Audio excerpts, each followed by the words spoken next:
Hello, my name is Jordan Leroy Hansen, also known as LevDev, and I'm going to continue on my review of the cards that have been revealed from the current spoiler schedule for the Boomsday project. Today I'm going to focus on the Mage and Shaman cards, but before we get to that, I'm going to catch up with some of the cards from the other classes with other videos that I wasn't able to post since they revealed once I was doing the uploading. And some of the cards that got revealed for Druid. Okay, we'll just get to it now. First up is the Juicy Melon, a 4-mana spell that says draw a 7, 8, 9, and 10 cost minion from your deck. How do I put how good this card is? If you told me that this was the legendary spell for Druid, I would have believed you. And the fact that this is an epic, and Druids can have 2 of this, that's nuts. Now, the reason why this card is really, really good, if people are kind of tilting their head sideways, because it's like, okay, so it's draw 4 cards for 4 mana. That's decent, but the element of tutoring with this card is really what the power level of this card goes.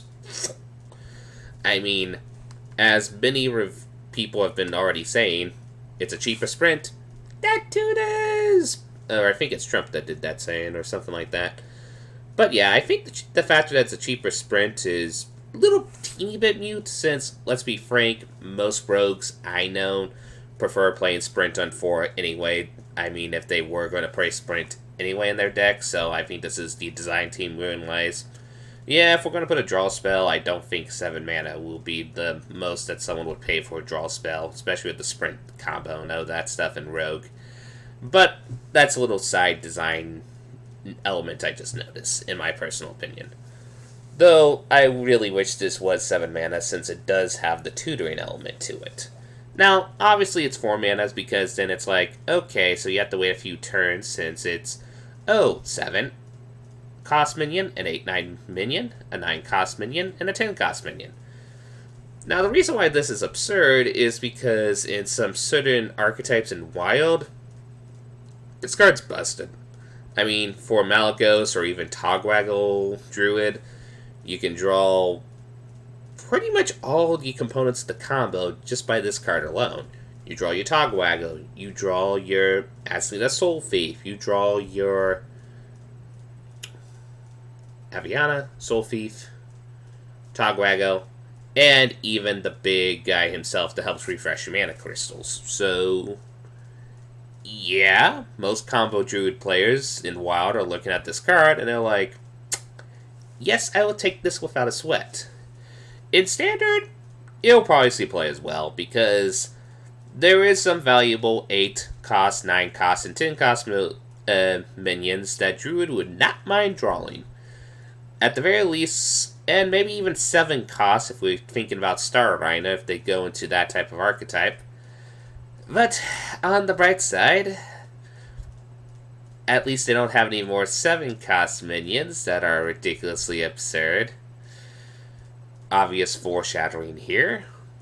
Overall, though, this is just a really great card for the class.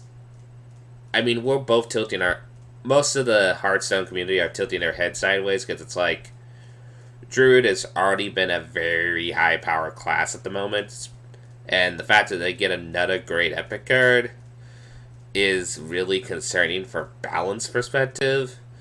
And I do think that is a legitimate concern, especially with the next card we're going to be showing off, so let's get to that one, shall we? Next card on the list of why did they print this card in the history of Hearthstone is the 7 mana Dream Petal Florist. It's a 7 mana 4/4, so the stats itself are kind of meh, so why are people really concerned about this card? It's because the effect. At the end of your turn, reduce the cost of a random minion in your hand by 7 mana.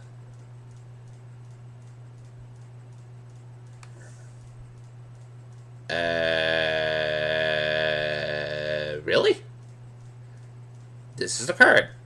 This is a card they printed in Hearthstone. for Druid. That can ramp up to 7 mana relatively easy. And they have really big cost spells that they don't mind being reduced by 7. Oh, and now they have a ridiculously good draw spell to actually draw this along with their 8, 9, 10 minion, which they would not mind at all being reduced by 7 mana.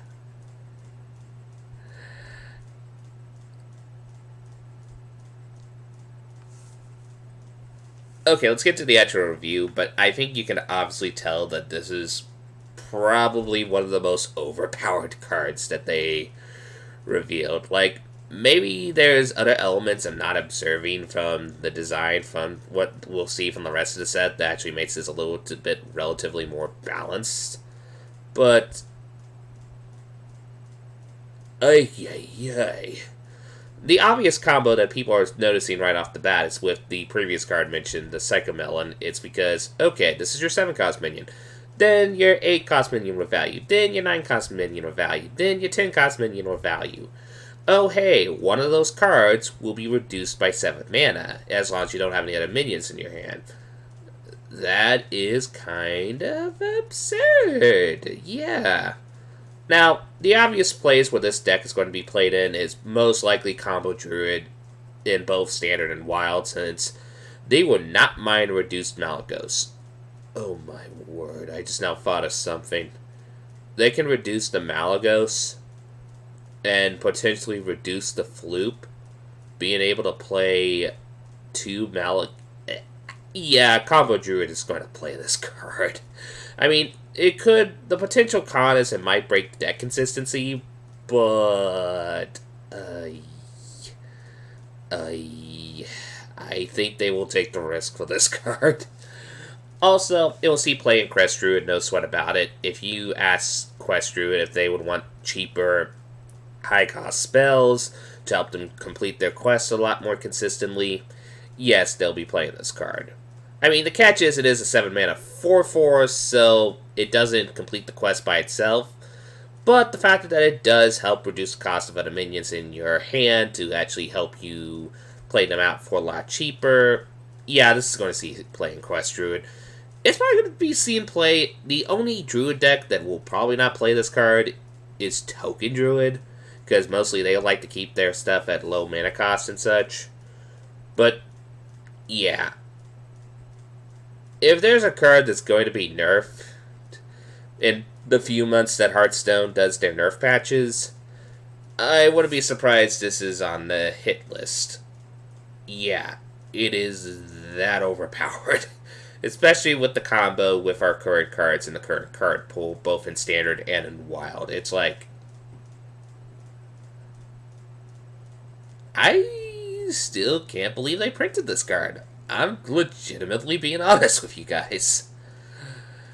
Have fun when you go against Druid. Oh boy, we're probably going to go into an aggro-based meta again so they can try to counteract Druid.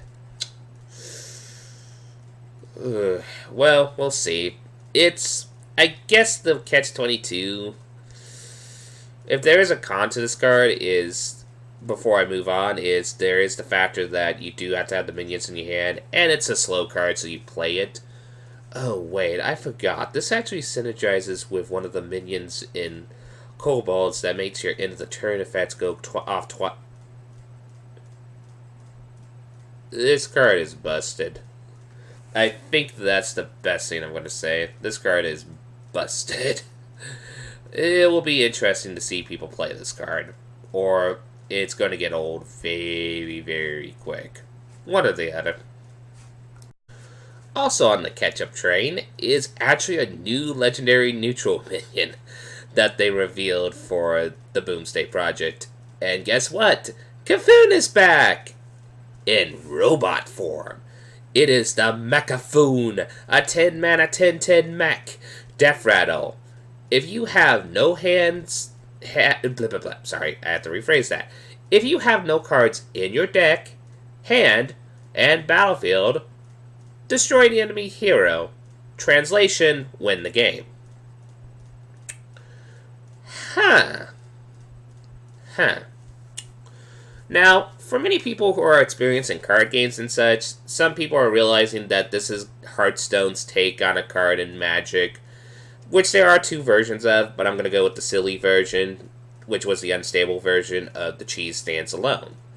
This is Hearthstone's take on the Cheese Stands Alone, which, if I recall correct, the Cheese Stand Alone was pretty much this card, except it is when it's played, and if it's an enchantment on the battlefield, if it's the only enchantment, you don't have no cards in your hand, and no permanents on the battlefield, including lands, which in Magic that was really tricky, but that's a completely different subject in itself. This is kind of a Jank Brewer's dream, and also its nightmare at the same time. Because many Jank Brewers, like myself, are looking at this card and think of it as a very complicated puzzle. We're thinking, okay, how do I win with this card? One of the ones that people are thinking of right off the bat is how with Warlock, since you have the aggressive drawing in Warlock and such, and we are going to actually, once we review War cards, talk about one of their more aggressive draw spells that they received. And then actually using the 4-mana Cobalt spell, the Devastation, which discards your hand entirely, and destroys all minions on the field. So theoretically, you can draw all your cards in Warlock, just keep control of the board, play this, hope it doesn't get silenced, which, yeah, this is going to be prone to silence, which is probably the catch-22 of this card, which is going to be hard to play. Well, unless you have a way to duplicate or make multiple copies, but even then, wouldn't that actually not fail the fail-safe condition? It's an interesting card in that sense. But, yeah, most people are thinking the fail-safe, and then they just, once their entire deck is empty, then they use the 4-cost Warlock spell, destroy all minions, discard your hand, and hopefully win the game that way. Another janky way I think of, personally, you could probably play this in Paladin and actually go off by putting all the 1-cost spells in your deck and some value-based spells that you might want, then playing the Jungle Hymnet, and then also the Geist that helps destroy all 1-cost spells in your deck. Then you play this, make sure you do the efficient trading, and make sure you have, like, say, a Doomsday or such to destroy the minions, so when the Death Rattle goes off, it will actually consider the win condition met. Yeah, this is one of those cards where it's a challenge. You're going to brew your deck entirely around this card. And that's this card's main weakness. Once people realize the optimal deck to make this card work, the problem is, obviously, it's a Death Rattle. And the fact that it's a Death Rattle means it's prone to silence. A lot of silence spells. Like, once you play this minion, people are like, no, I don't want to lose by a Mechathune. Silence. The only archetype that I think might be able to get away with this, and, yeah, Druid. Druid will probably get away with this, because they can draw this as their 10-cost build, they hit the Psycho Melon, they can have it reduced thanks to the Dream Petal Florist, and then all they just have to do is just keep one of their naturalizes, make sure to remove the board, use aggressive drawing spells like Ultimate Infestation and all the other draw spells or ways to get minions out of their deck, save a naturalize in their hand, make sure that the Dream Petal Florist at least hopefully reduces this by at least once. Then once the board state is reset, maybe thanks to a Doomsday or something, play this, naturalize, they win the game. We do! Oh boy. But yeah, overall, this is a really fun callback card. And it is fun to see Hearthstone now actually toying with the concept of alternate win conditions. Like, we've seen them toyed with it a little bit, like with the Paladin Death Knight hero and such. So it is nice to see that for a very good, fun callback card, they decided to make a very interesting challenge for Timmy Brewers and Johnny Brewers alike. Mechathune? There's some people that are saying that you might not be the funnest legendary to draw, but if I drawed you in a pack, oh, am I going to try to find a way to brew around you. No sweateroni to the pepperoni on that one. Oh, the possibilities. The whisper of the mechanical gods have called me. Another card on the catch-up train, and it's actually one that I just missed barely since when I was publishing the video on YouTube it got revealed at that time. And I really wish I could include this to be in the whole, oh hey, MechWarrior is going to be powerful. It's the 6-mana 2/5 Security Rover! First of all, that art is adorable. And it's a 2/5 mech, which is whenever this minion takes damage, summon a 2/3 mech with Taunt. Yeah, this card is both really good and really bad depending on how you look at it.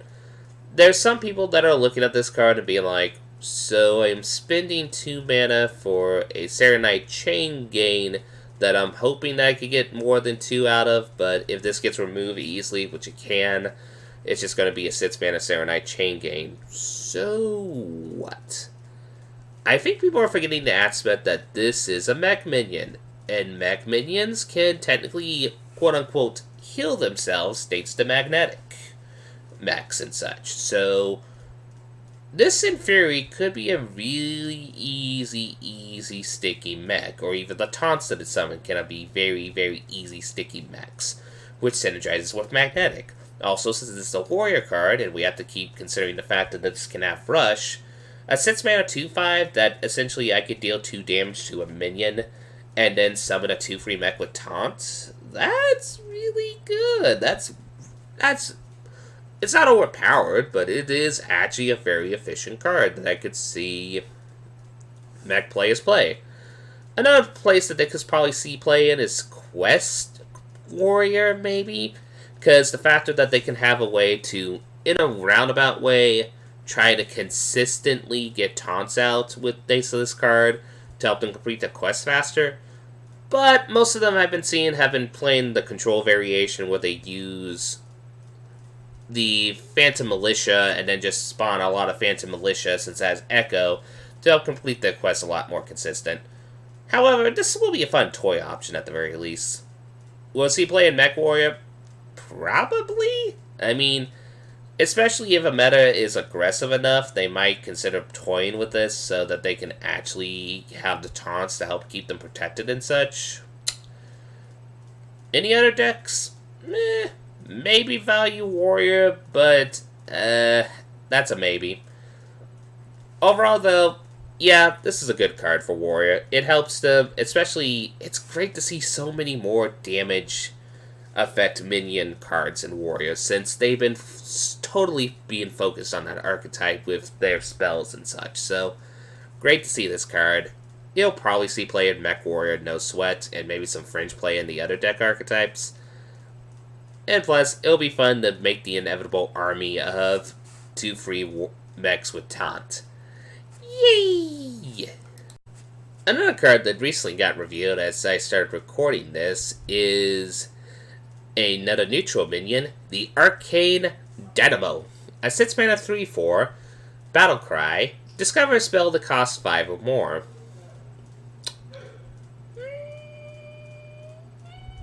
Yeah, I think this is actually decent. There are cards like Big Spell Mage that I think will love this card because the fact that they can discover, in theory, hopefully one of their board wipes with a 6-cost minion is not bad. I mean, yeah, the stats in it are the main weakness to this card. I mean, the 6 mana 3/4, nothing to exactly write home about. Also, I think this will see play, obviously, in Druid, because, oh hey, they will not mind a third copy of Ultimate Infestation. And potentially in other classes, too, like Warrior, they might use this to get another copy of Brawl. Hunter, I don't think, because I don't think there are any very powerful spells that are 5 across more that they would want to play by just playing this minion. If this was a beast, then I would be considering Hunter, maybe, because they could discover Crushing Walls and such, so, maybe. And then Priest, yeah, they'll probably play this since they have a lot of high-cost, powerful spells. And, maybe Rogue. It depends on, Rogue is a 20/20 because most of their powerful spells are less than 5, so nah. Shaman, yeah, they'll probably play this so they can get another Volcano, and oh hey, another card to help synergize with Shuttlewalk decks. Yay. The only class that I think this card will be absolutely bad is probably Paladin and Rogue, because most of the spells are relatively cheap enough that I don't think they would want to play this card. You could make an argument for Paladin, since Lay on Hands is a card and they might actually just want to get extra copies. Maybe, but I'm not 100% sure. Warlock is also on the contender of 50-50 of wanting this card or not, since there are high-cost board wipes that they might not mind drawing from this. But most of the board wipes that they're playing at the moment in the current meta are less than 5 mana. Defile, for obvious reasons and such. Overall, yeah, I think this card's decent. It definitely will be interesting to see which decks like to toy with the card, because you should never take granted a card that cycles itself and hopefully helps you draw a spell that's relevant to your deck design. It'll be interesting when this sees play, I'll say that right off the bat. Also, one card I was kind of surprised I missed with the Priest review, since this was revealed a lot early. It was probably because I forgot about, because, well, you'll find out once I get to the card review. It is the Cloning Device.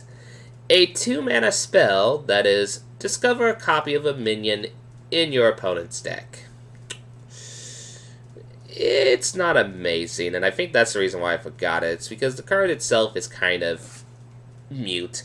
I mean, it's one of those cards that I think the obvious Thief Priest deck will probably play just because they really like these type of cards and such.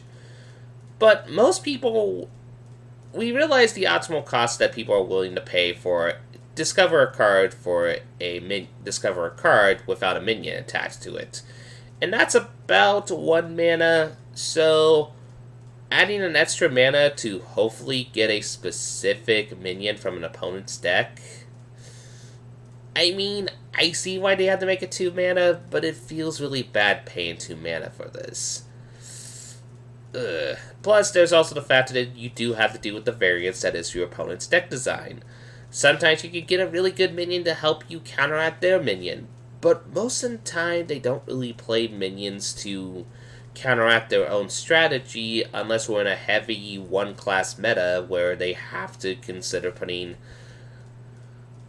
cards in to help counter against mirror matches and such. And even then, this card is not amazing. I mean, it's a common, it's very mute, it might see some fringe play to help counter against some peculiar deck archetypes, but overall, it's just kind of a card, in my personal opinion.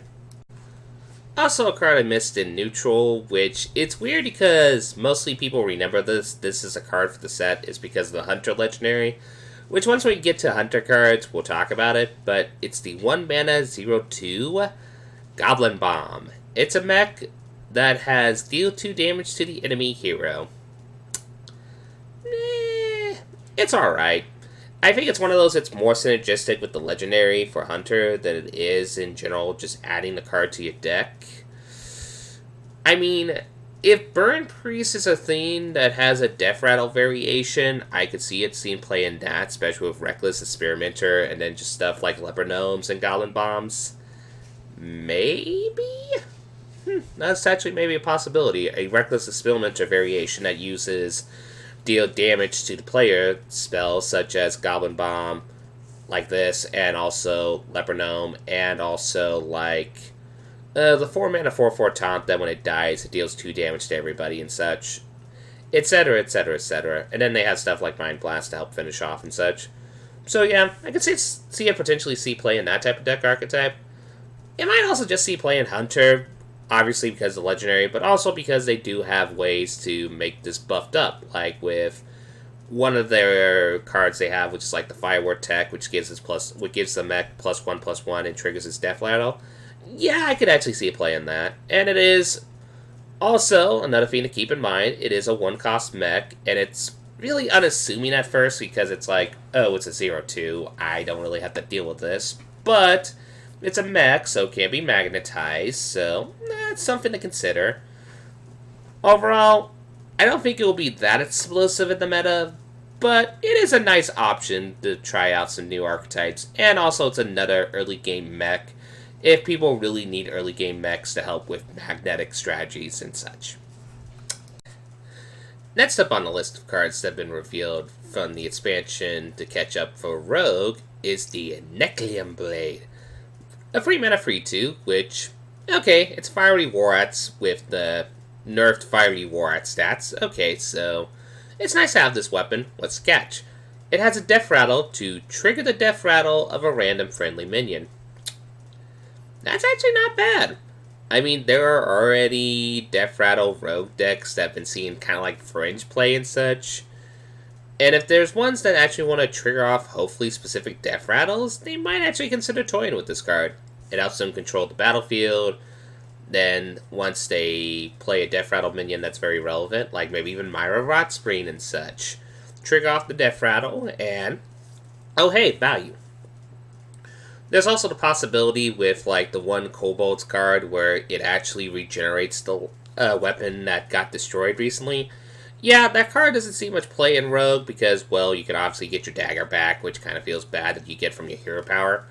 But if they don't rely on the dagger too much, which you have to discipline yourself, but there is a theory that you could play this and that card and then trigger off these effects multiple times, and you could make a deck based around that, maybe? It's definitely an interesting thought. But overall, most people are looking at this to try to trigger off specific Death Rattles. And yeah, that's probably going to be its main versatility. Even with the random claws, there are people who will just put a specific friendly Death Rattle that they want to trigger, and then it triggers off. And overall, that's just fine. I mean, it's also probably will just see play in even if you have multiple Death Rattles, because the fact that you do get the extra Death Rattle thanks to this, it's just might actually help you out with your overall value game. So, overall, a fine rogue weapon. It'll probably see play in Death Rattle-centric rogue-style decks. It's just a really good card. And also another rogue card that helps triggers and pretty much synergizes with Death Rattle-style decks is the Neclium Vial, a 5-mana epic that says, trigger a friendly minion's Death Rattle twice. This is interesting. I mean, it seems weird at first, but realize that you can target the minion that you triggered the Death Rattle on. So, let's say one of the better case mentalities, let's say you play Arthas on turn 4, it doesn't die because people don't want you to get the Death Rattle card just yet. Then you play Neclium Vial on Arthas, you get 2 Death Knight cards, and you're going to get a third one once Arthas dies in general. So, yeah, that's value. Also, there are cards like Voodoo. Well, actually, no, this doesn't really synergize with Voodoo Doll the more I think about that. Because I don't think you want to super kill the opponent's creature and keep a Voodoo on board. So, nah on that one. But there are other ones I could think of, like ones that might, oh hey, when they dies it generates a minion. So, hey, put Neclium Vial on that and generate a board presence. Or, I mean, a really stupid fringe scenario is, let's say you play Deathwing and you still have cards in your deck. They still play a lot of minions, and then you draw Neclium Vial, put it on the Deathwing. But wouldn't it destroy the Deathwing? I think it does destroy the Deathwing, so you only have to do that if you're really desperate. I mean, the fact that I'm thinking a bunch of possibilities is kind of the strength of this card. I think it's going to be very versatile in a variety of Death Rattle rogue decks. Like, triggering a friendly minion's Death Rattle twice, there is some very janky uses you can do with that. And I kind of like this card just because of that purpose.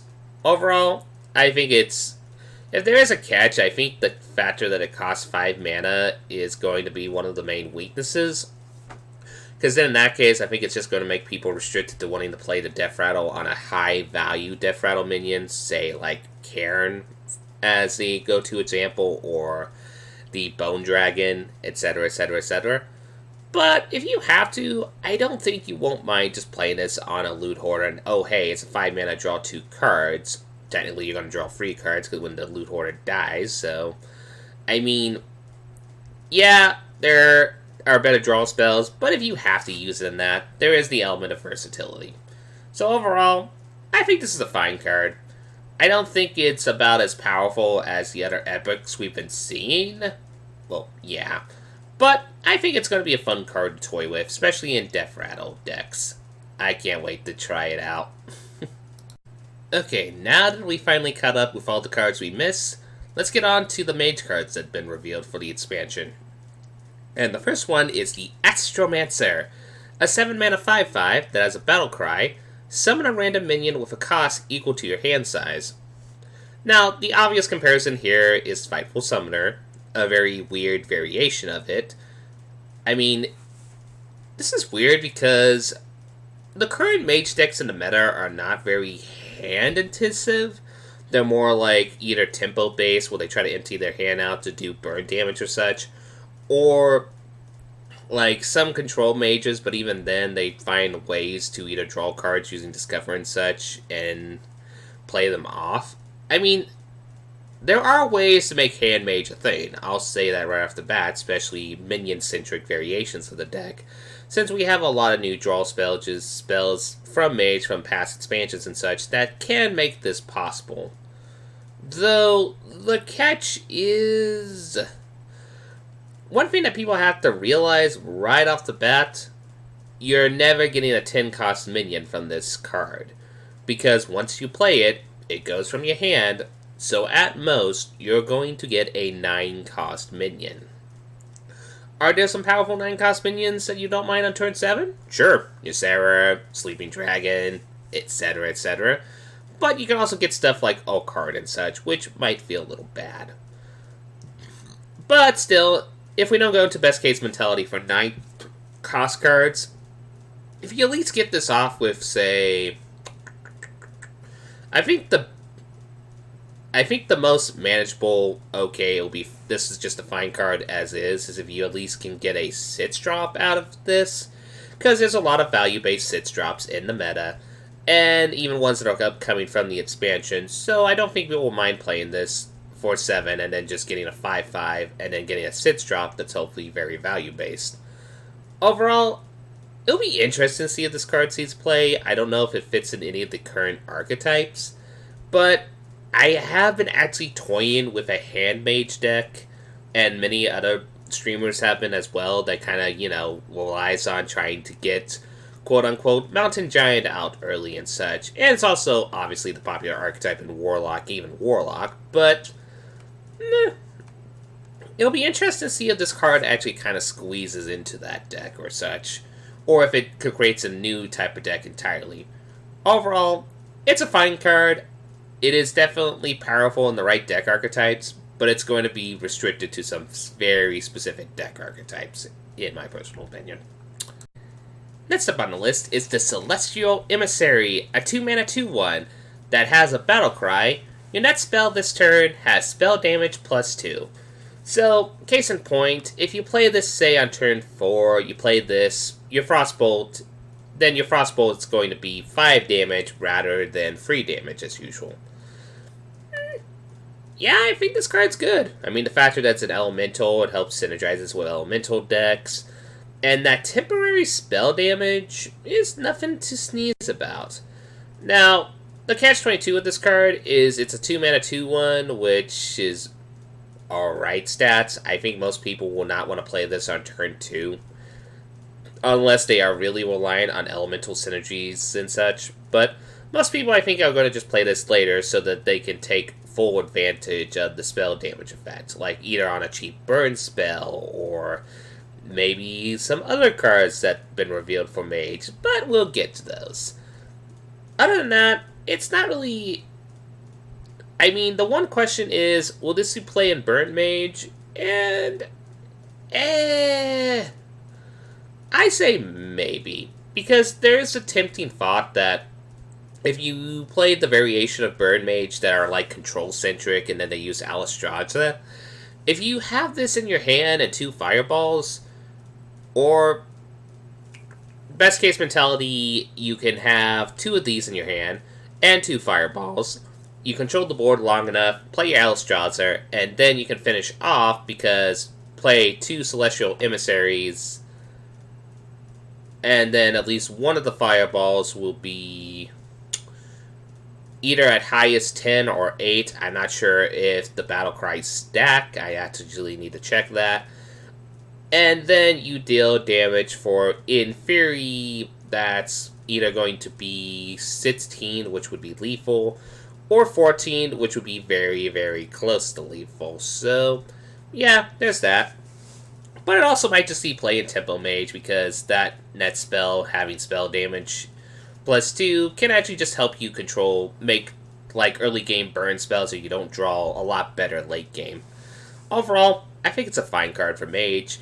It is actually interesting to see this kind of mechanic where the Battlecry will affect the spell damage, and the Elemental synergy is nothing to sneeze at, especially with the popular Elemental Mage decks that are in the meta.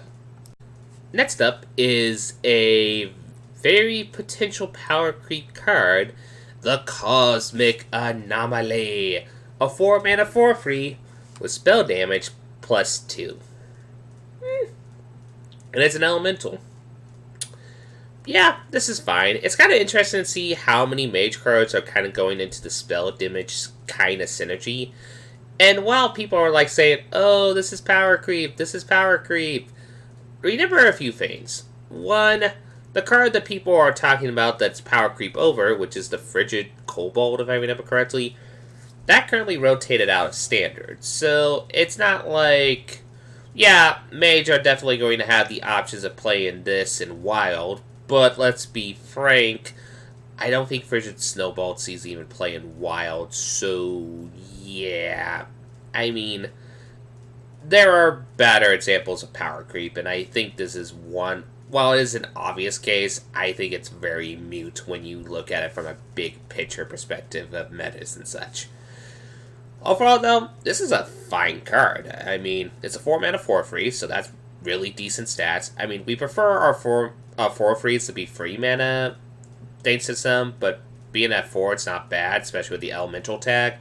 And the spell damage plus 2, I think is a lot more relevant than the previous card because it hopefully will be sticky on the board.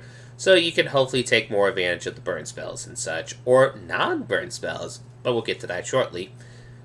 But still, I mean, if there is a catch, the free toughness does make it prone to a lot of removal in other classes, but, the fact that there's a lot of ways to discover elementals and such in Mage and such, thanks to Servant of Kalmos, and the fact you could draw it from that, plus also put these in your deck, I think it's not bad. I think it's one of those where if a burn mage deck wants this card, they'll play this card.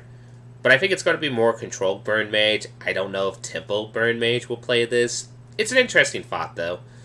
The other question, though, is will this see play as well as the previous one in controlled mage or big spell mage? Maybe? I mean,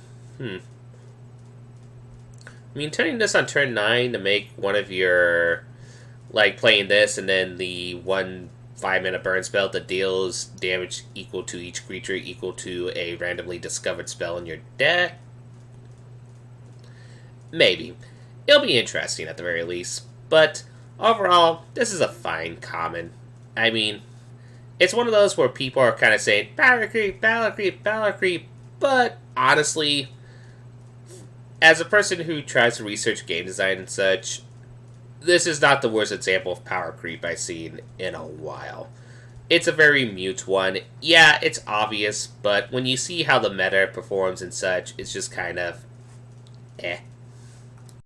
Speaking of a card that synergizes with spell damage, we got the 1-mana Shooting Star.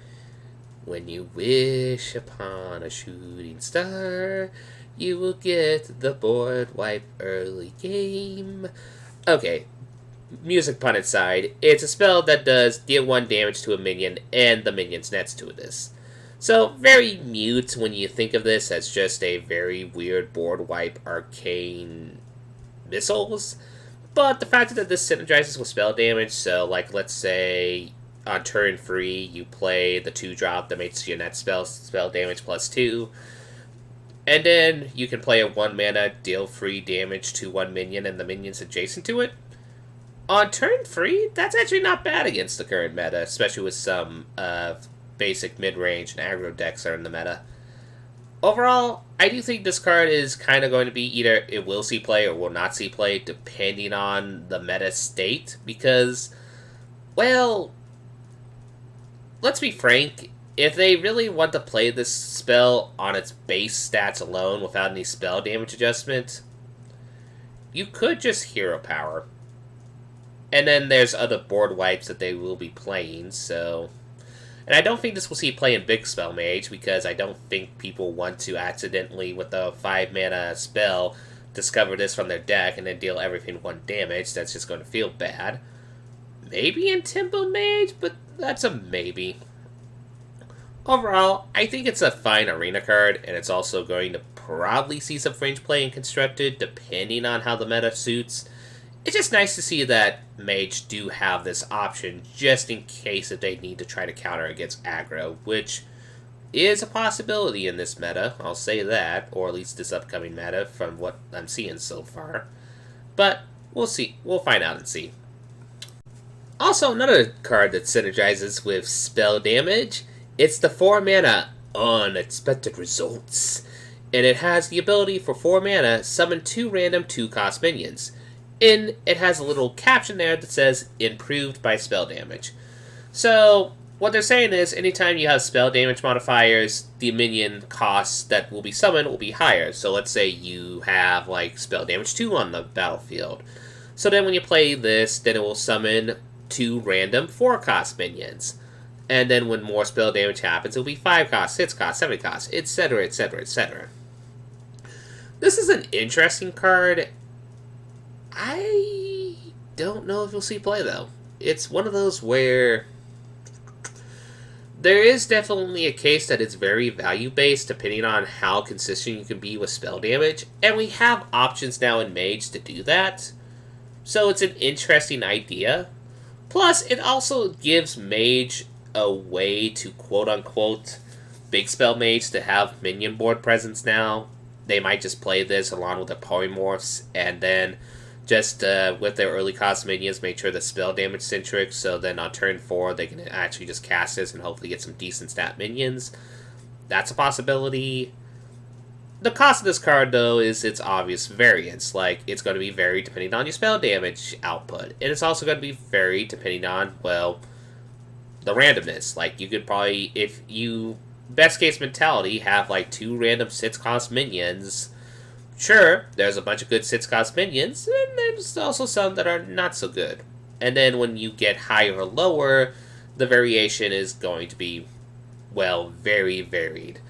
Overall, though, I do think this is more of a fun card. I think this is just the design team in Hearthstone just trying to find other ways to do spell damage-based cards that are not just, oh, burn spell, burn spell, burn spell.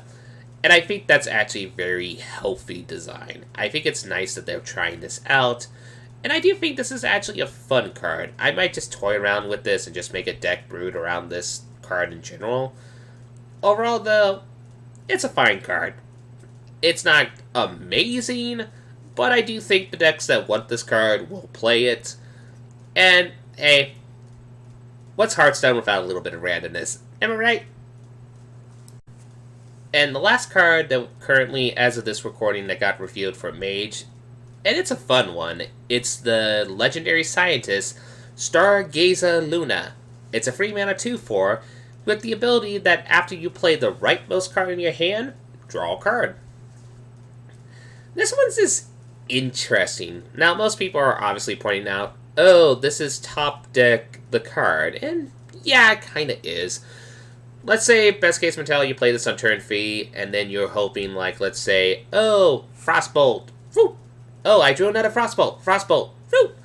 And then, oh, hey, I draw 2 cards thanks to those Frostbolts, yay! So, yeah, it's one of those where this card's value is going to be very dependent on, well, if you're a deck that don't mind playing your lightmost card, which is going to be varied because, well, Hearthstone, you draw random cards because how card games generally work. So, and this is one of those games where your hand is set. You can't customize the placement of the cards like you can do in other card games. So, they're locked. So, in other words, you are only going to be playing the last card you've drawn to get this effect to go off. So, that's interesting in that sense. One other positive aspect of this card that I think people are kind of missing is that it is a minion. It's an extra minion tool for a draw spell, rather than having to play draw spells. Which in very minion-centric type of mage decks, they might actually not mind this card, along with Acolyte of Pain, Loot Hoarders, etc., etc. Especially if they are trying to play cards like the Witchwood card, where it's like draw free cards if they're minions, keep them in your hand, if they're not, discard. So that's something to consider. And also, it might actually see some potential fun synergy with the another legendary previously in the Witchwood, that if you draw a card, and if it's a minion, draw an extra copy and such, and vice versa, and vice versa.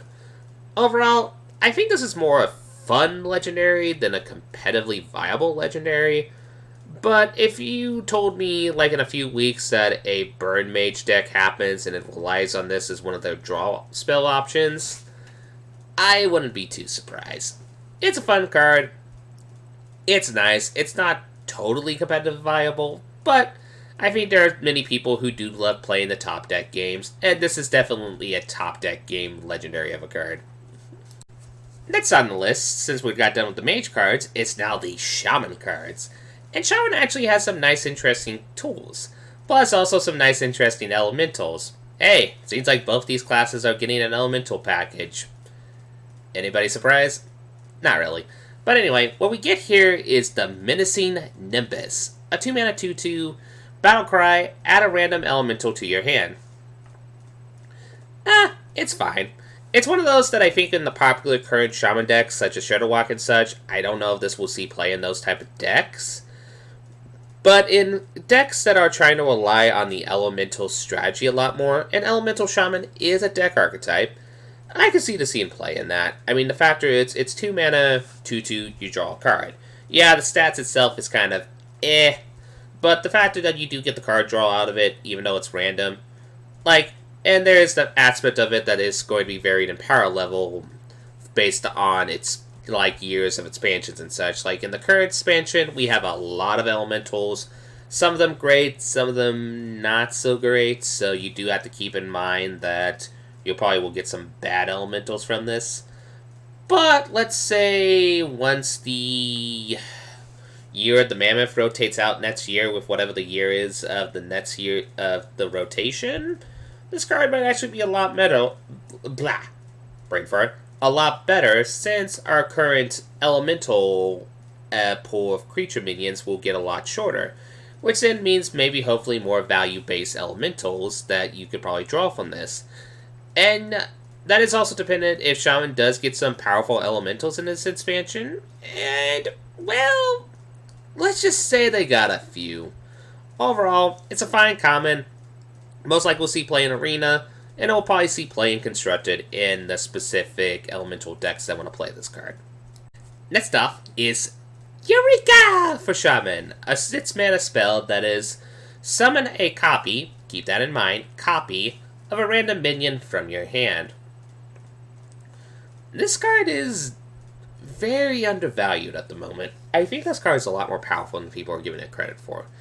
The fact that you summon a copy means you still have the copy of the minion in your hand, and the factor that there are some very powerful high-end spells, high-end minions in Shaman, yeah, this card becomes a lot more tempting when you look at it that way.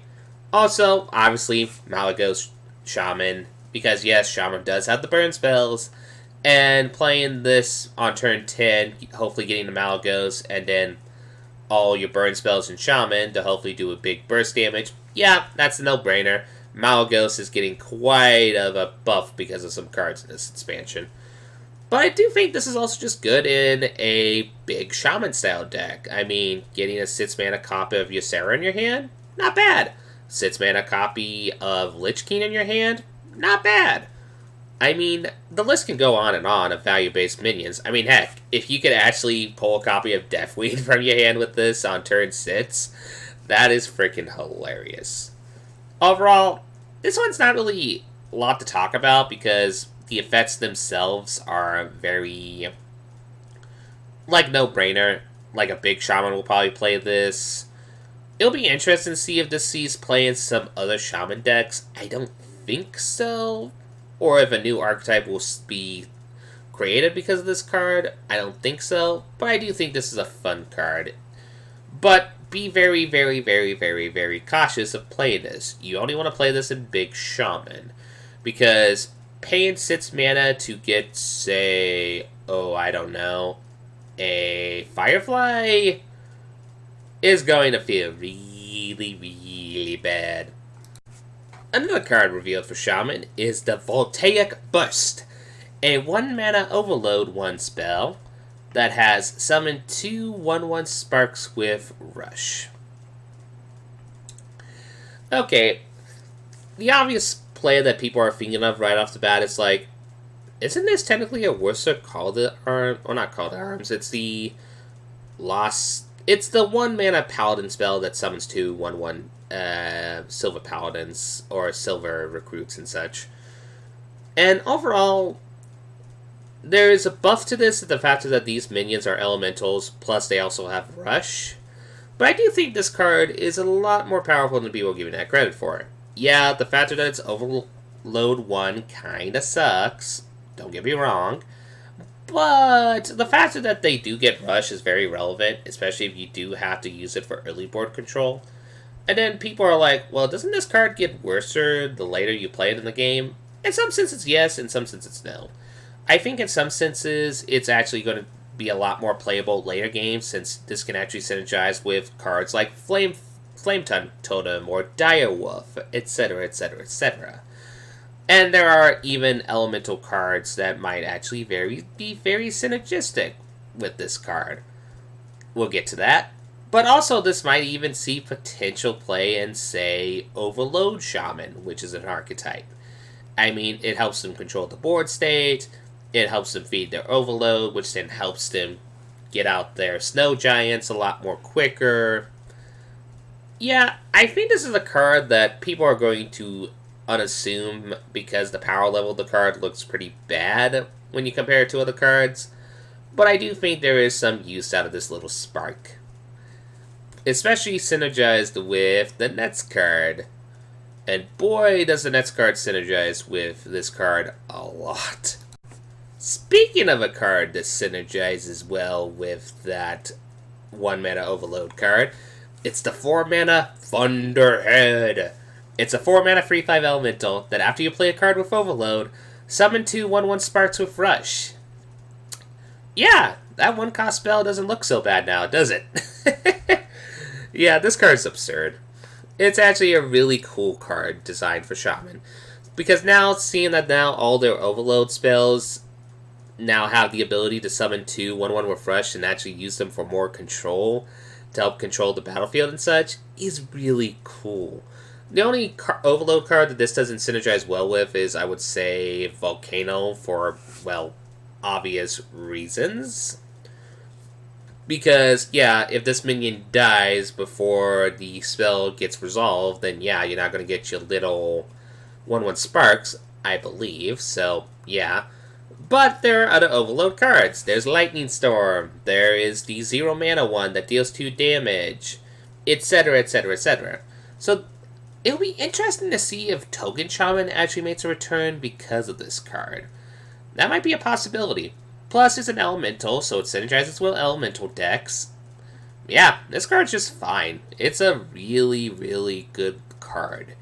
I can see it play in some popular archetypes like Overload Shaman, and I might even just see some play bringing back Token Shaman back into the mix. I mean, if there is one con to this card, is the factor that, like many token-based decks, the only reason why Token Druid is very popular at the moment is because they have ways to buff their tokens, such as Power Word of Growth and such.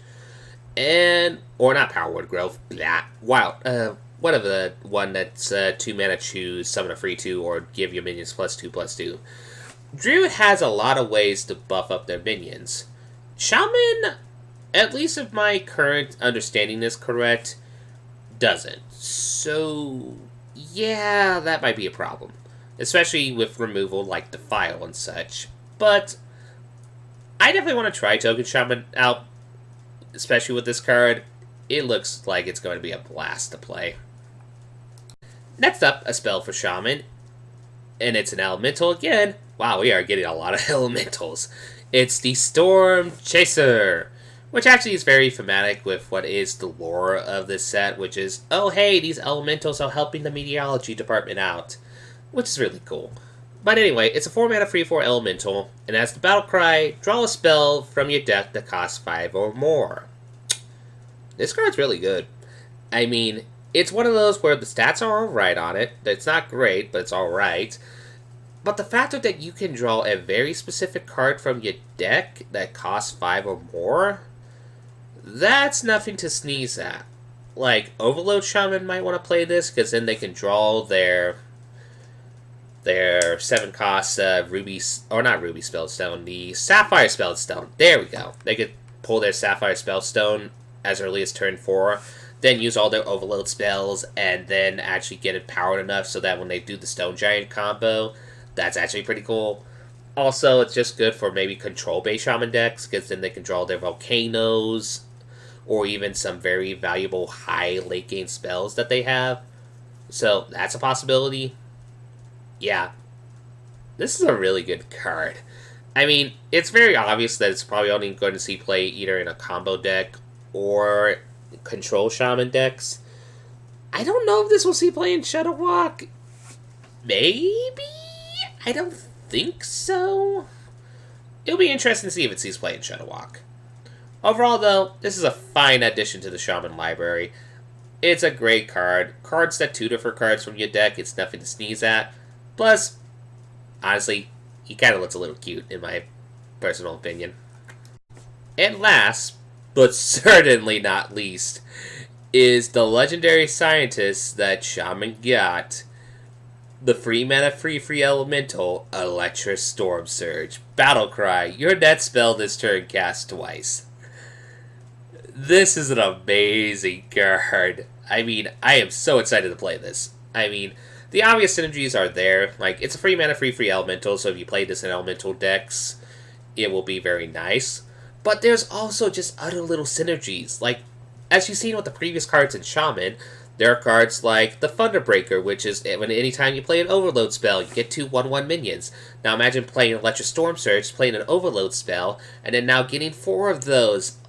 There's also the fact that this synergizes like with cards like Bloodlust, where you can cast Bloodlust twice.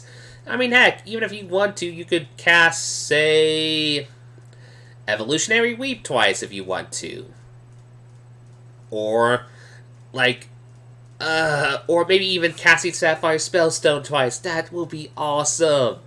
I mean, yeah, the catch is it is a battle cry, so you have to make sure you have the specific spell that you want to play with this and go off with it. But the fact that Shaman has a variety of ways to discover elementals in their current card meta pool, plus also the Mumbling Elemental, meaning you could potentially get multiple Storm Surges, is something that's actually very tempting. Yeah, this card is absolutely bonkers.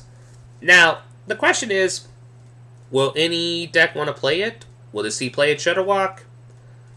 Probably. I mean, Shutterwalk does have some specific control-based spells, and if you tell them there are times where they probably want to cast Healing Rain twice in a worst-case scenario, or cast Volcano twice if they need the second Volcano and such. So yeah, it'll probably see play in Shutterwalk Shaman. In Elemental decks, yeah, this will see play. And maybe even we'll see play in token-based gold-wide Shaman decks, just the fact of that, hey, this can actually work as a finisher to cast Bloodlust twice and go in for lethal damage. Oh, and also casting Lightning Storm twice. Oh my, I really hope I pull this legendary for Shaman, because brewing around this card is going to be so much fun! Yee! you can tell my enthusiasm here. Overall, I think that's all the cards catched up before we go on to the next class, which is Hunter, Paladin, and I'll also add Warlock in there so that we can get through all the classes, and I'll also catch up with any missed cards that I missed that get revealed today, such as I think Riparian's doing his reveal at 2, and the other ones that happen after that. I'll probably make a last video updating all the cards that have been revealed as of that moment before the big reveal stream and any other spoilers. Before I go, though, I do kind of want to ask the audience who watched these videos. I want to say thank you for participating with me. I know I'm still beginning at this, and I'm still learning the ropes and such, because video production is not my top quality skill at the moment. But I am very appreciative of you being able to watch these videos and just seeing my input on cards. That's actually really cool. Also, if you think there are any ways I can improve on this video series, or maybe any future video decks you want to see, or a future type of videos or such, or if you have any questions about what I produce and such, you can email me at the address I'm going to provide below, or actually I'll just probably provide it in the caption in the YouTube video, or you can even just provide input in the comments as well. Still, overall, I'm very thankful. This has actually been really fun for me to do. I hope you all have a lovely day, and boy, the Boomsday project looks a lot more fun on the more cards that get revealed. Even though Druid is going to be a little teeny bit obnoxious in my personal opinion. See you later. Ba-doo!